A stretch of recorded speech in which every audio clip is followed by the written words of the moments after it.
On a sun-drenched afternoon in the summer of 2025, Buckingham Palace stood as a beacon of Britain's enduring spirit, its white stone walls and golden spires gleaming under a sky of endless blue. The air was warm, heavy with the scent of freshly cut grass from the palace gardens, and the faint tang of London's bustle, black cabs idling, buses rumbling, the chatter of tourists weaving a tapestry of voices across the marble-paved courtyard. The click of cameras and the laughter of children chasing pigeons filled the space, a symphony of life beneath the palace's watchful gaze. Yet, amidst this vibrant scene, a small but seismic moment was about to unfold, a quiet act of courage that would bind two men, two generations, in a shared vow of honor, and remind a nation of the values that endure. James Holt, a 27-year-old corporal in the Queen's Guard, stood at his post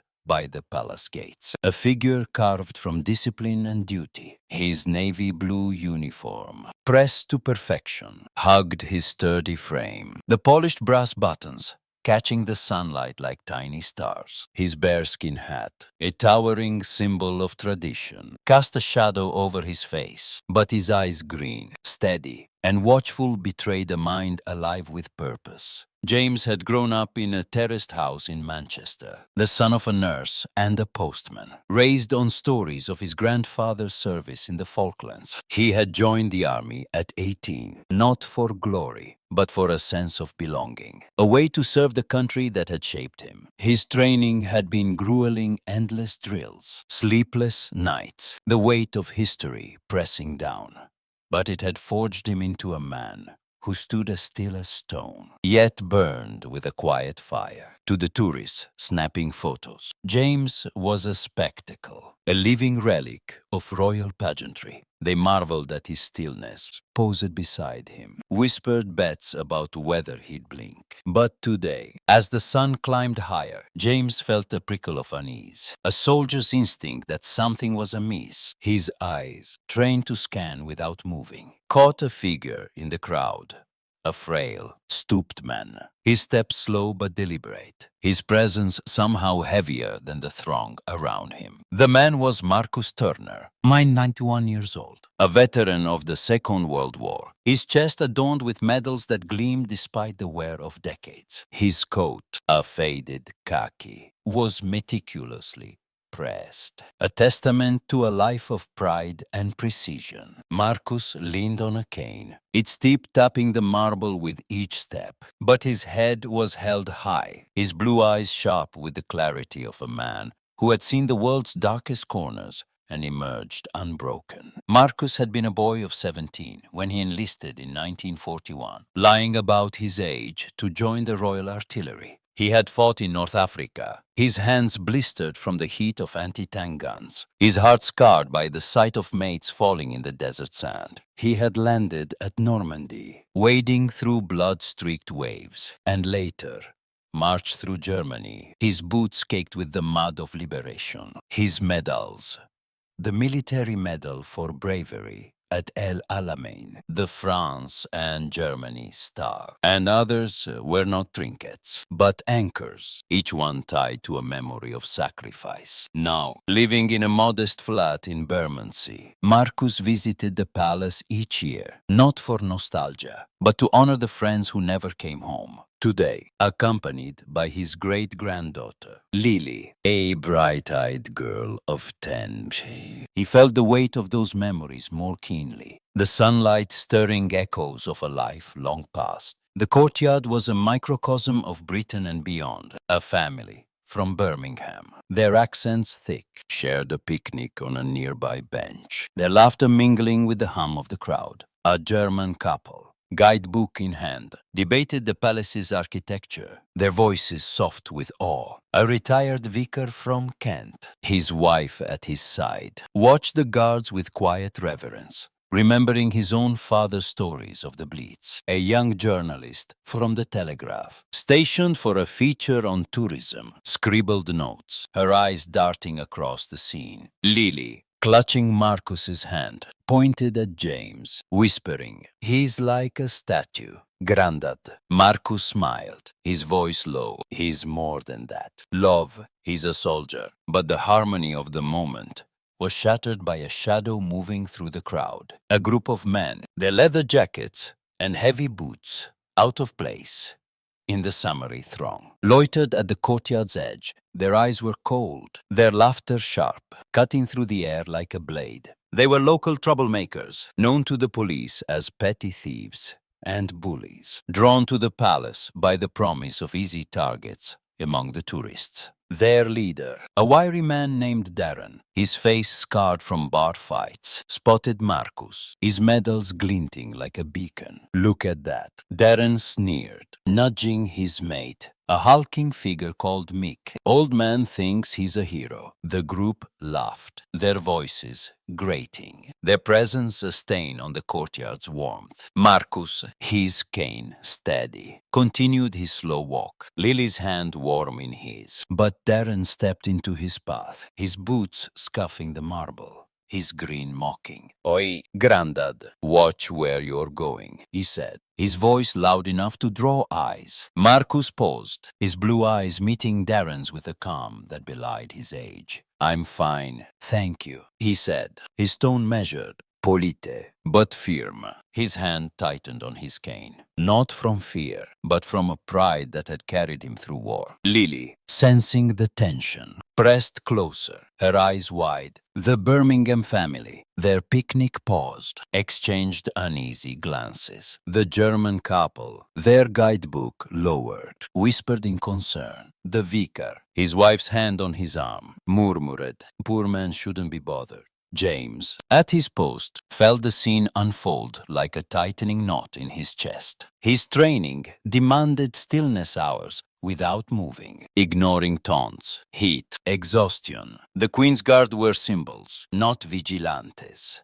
Their role was to stand, not to act. Yet, as he watched Darren's hand dart out, brushing Marcus's medals with a disrespectful flick, James's blood surged. Those medals were not mere metal. They were the blood of El Alamein, the tears of Normandy, the lives of men Marcus had loved and lost, the laughter of the thugs. The glint of malice in their eyes was an insult not just to Marcus, but to every soldier who had ever served. James's fists clenched, his knuckles white beneath his gloves, his heart warring with his oath. Darren, emboldened by Marcus's silence, leaned closer, his breath sour. "What's this?" Then, "War hero, Areya, bet you can't even lift that cane." His mates laughed, Mick's booming chuckle echoing off the palace walls. Marcus's face remained steady, but his eyes burned with a fire that had faced tanks and mortars. "I've fought worse than you, son," he said softly, his voice carrying the weight of decades. The crowd stirred, a murmur of support rising. The Birmingham mother, her sandwich forgotten, whispered, "Leave him be." The German man, his guidebook closed, called out, "Show some respect." The vicar, his voice trembling, said, "Those medals are sacred." The journalist,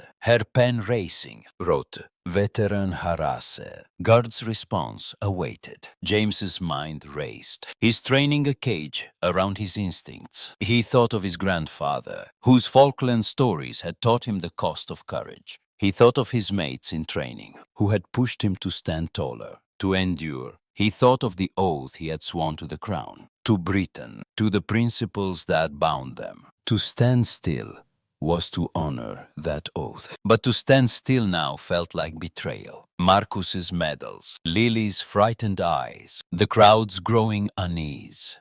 They were a call to action, a test of the man beneath the uniform. His heart pounded, a drumbeat against the silence of duty. He could not ignore this. He would not. With a resolve as sharp as a bayonet, James moved. One step, then two, his polished boots striking the marble with a sound that echoed like thunder. The crowd gasped, a collective breath held as the guard broke formation, stepping out of the centuries-old ritual into the raw, human moment before him. His bearskin hat tilted slightly, the sunlight catching his brass buttons, his presence a sudden force in the courtyard. Darren, caught off guard, straightened, his smirk faltering. James's voice, when he spoke, was low but unyielding, each word forged in conviction. "Leave him alone," he said, his green eyes locking onto Darren's with a stare that carried the weight of his training. His heritage, his soul. The thugs laughed, but the sound was hollow, their bravado cracking under James's gaze. Darren, his ego stung, stepped closer, his chest puffed. "What's this?" Then,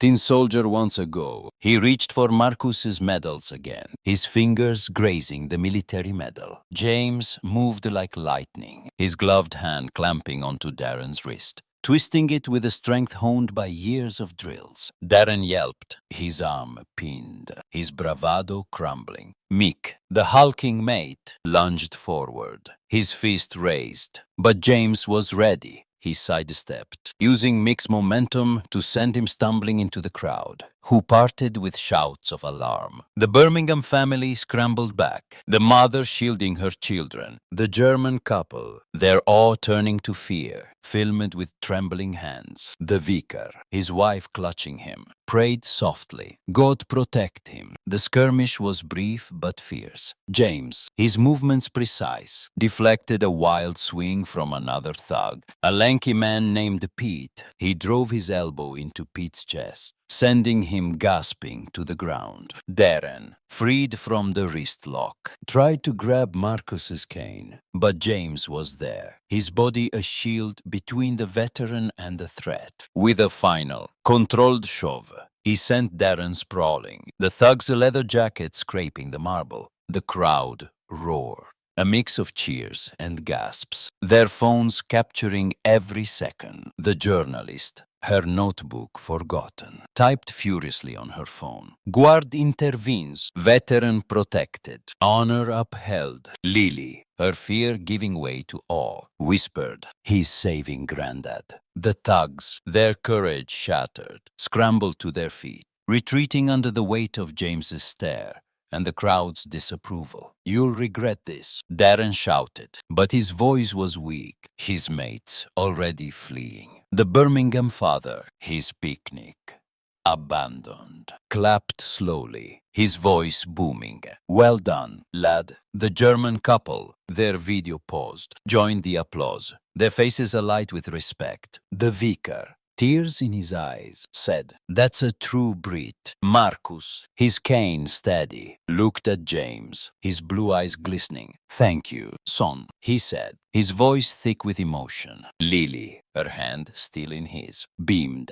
her fear forgotten. But James's actions had consequences. As the crowd dispersed, palace security ushered him away, their faces stern. At the Wellington barracks, he stood before Captain Eleanor Queen, a formidable officer, known for her iron discipline. Her office, lined with regimental flags, felt like a courtroom, the air heavy with judgment. Queen, her gray eyes piercing, leaned forward, her voice low. "You broke formation. Corporal Holt, you know the rules. Explain yourself." James stood at attention, his bearskin hat removed, his face calm but resolute. "Ma'am, I acted to protect an innocent man, a veteran who served this country. I do it again." His words were steady, his Manchester accent grounding them in sincerity. Queen's face softened, though her tone remained firm. "Rules exist for a reason. Halt. The guard is a symbol, not a vigilante force." She paused, her eyes searching his. "But honor. Honor sometimes demands more than rules allow." She leaned back, her fingers tapping her desk. "You'll face a review, but your intent is noted." Dismissed. James saluted, his heart heavy but unbowed. He had acted for Marcus, for Lily, for the principles he held dear. If that cost him his post, so be it. The vicar's prayer, the Birmingham father's clap, Marcus's gratitude. They were worth more than any reprimand. Days later, Marcus's voice trembled over the phone, his words frantic. "They're back. Lad, outside my flat, I don't know what they want." James, off duty, but still a soldier, felt his blood rise. He thought of his grandfather, who had faced Argentine guns with a smile. He thought of Marcus, whose medals were a map of Britain's survival. Without hesitation, he grabbed his jacket and ran. The London streets, a blur of red buses and grey stone, at Marcus's Bermondsey flat, a grim tower block shadowed by the setting sun. He found the thugs Darren, Mick, and Pete lurking in the stairwell, their laughter cruel, their intent clear. Marcus, behind his door, clutched Lily, his cane ready, but his strength fading. James didn't shout, didn't hesitate. He climbed the stairs, his boots echoing, his presence a storm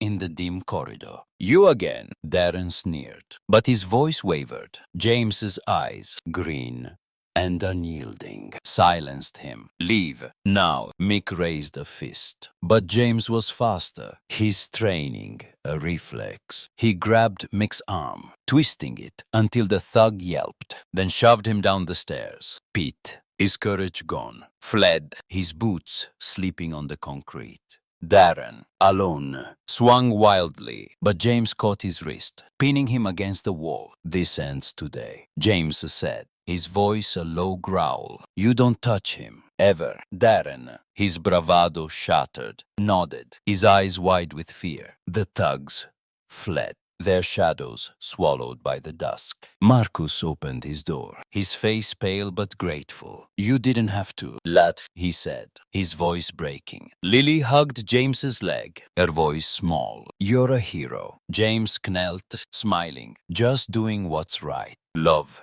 He stayed until the police arrived, ensuring Marcus's safety, his duty fulfilled. The Bermondsey neighbors, watching from their windows, whispered of the young soldier who had stood up for one of their own. The journalist, tipped off by a local, began a new story. Guard's courage extends beyond palace walls. A week later, under the soaring arches of a palace hall, a ceremony unfolded, its grandeur softened by the warmth of human connection. James stood in a new uniform, its brass buttons gleaming, his bearskin hat replaced for the occasion with a peaked cap. Marcus, in his best suit, his medals polished to a mirror shine, sat in the front row. Lily at his side, her dress bright with poppies. The crowd dignitaries, veterans. Palace staff watched as Captain Quinn stepped forward, a silver medal in her hands. "Corporal James Holt," she said, her voice carrying across the hall. "For your courage and commitment to justice, you are awarded the Queen's Commendation for Bravery." The medal, pinned to James's chest, caught the light, a symbol of a moment that had changed him. Marcus, his eyes wet, rose slowly, his cane tapping. He saluted James, his hand trembling but proud, and James returned the gesture, their eyes meeting in a bond beyond words. The crowd erupted in applause. The Birmingham family, the German couple, the vicar and his wife among them, their faces alight with pride. The journalist, her story now a front-page feature, wrote, "A guard and a veteran, united by honor, remind us what Britain stands for." Lily, clapping until her hands hurt, whispered, "Grandad's happy now." James returned to his post the next day, his boots striking the marble, his bearskin hat steady. The tourists came, their cameras clicking, but their eyes held a new respect, their whispers of the hero guard. A quiet tribute. Marcus, his flat now safe, walked the Bermondsey streets with his head high, his medals catching the light, his heart lighter. He told Lily stories of El Alamein, of Normandy, of James, weaving the young guard into the tapestry of his life. The Birmingham family, back home, framed a photo of the palace, a reminder of the day they saw courage. The German couple, in Berlin, shared the story with their children. A lesson in respect. The vicar, in his Kent church, preached of the guard who chose justice over rules, his congregation nodding in agreement. The story spread, carried by videos, articles, and word of mouth. The Telegraph's headline, "God Stand for Veteran Captures." Nation's heart sparked debates on duty. courage, and the legacy of service. Veterans groups praised James. Schools taught his story, and families across Britain shared it at dinner tables, their voices hushed with pride. Marcus, in his flat, received letters from strangers, their words thanking him for his service, for inspiring a new hero. James, in the barracks, read them too, his heart full. He had not sought fame, only to do what was right. Yet the world had seen, and the world had remembered. In the shadow of Buckingham Palace, where history's echoes linger, one moment had woven two lives together. A young guard and an old veteran, bound by a shared oath to stand against wrong. James Holt, his medal a quiet weight, stood taller, his duty clearer. Marcus Turner, his medals brighter, walked prouder, his legacy secure. Two generations, two soldiers, one truth. Honor is not in the rules we follow, but in the courage we show when justice calls. Some moments fade, lost to time's relentless march. But this one, born of a sunlit courtyard and a steadfast heart, would shine forever, a beacon for those who dare to do what's right. The narrator's voice softens, the music swelling with strings and fading gently. What would you do when injustice stands before you? Would you break the rules to uphold what's right? Share your thoughts, your stories, your reflections. Let this tale of James and Marcus inspire you, as it has inspired the nation. The music lingers, a final note of hope, then silence.